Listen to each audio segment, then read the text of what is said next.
So North Korea and the US are still fine-tuning the details of their historic first summit, and while there is a sense of optimism that the two sides can reach some kind of agreement, some are still stressing that the regime could renege on any deal it makes, like it has done many times in the past. Our Ji-won joins us in the studio to tell us what negotiators need to do to make these denuclearization talks work. Ji-won, it's a pleasure to have you in the studio. So let's start with a review of what all these previous denuclearization deals actually look like. Sure, Mark. There have been a number of major deals aimed at denuclearizing North Korea. One of them was the agreed framework signed between the North and the U.S. in 1994 in Geneva. This agreement stipulated that North Korea freezes operation and construction of its nuclear reactors, and in exchange, the U.S. and the international community would supply the North with 500,000 tons of heavy fuel oil each year and help construct 2 light water reactors.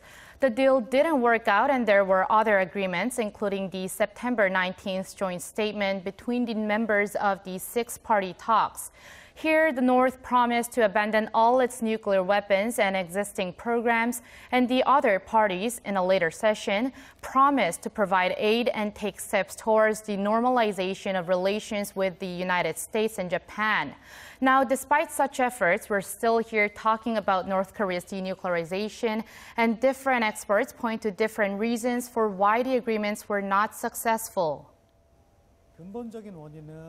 The fundamental problem with past agreements was that North Korea's willingness to denuclearize wasn't that strong, and the international community's pressure to force the North to give up its weapons wasn't tough enough either.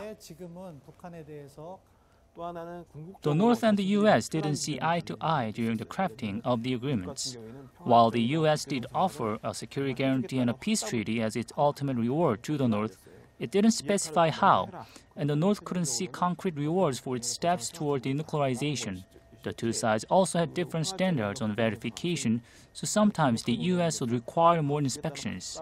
And because of those differences and the lack of trust, the past agreements were always destined to fail.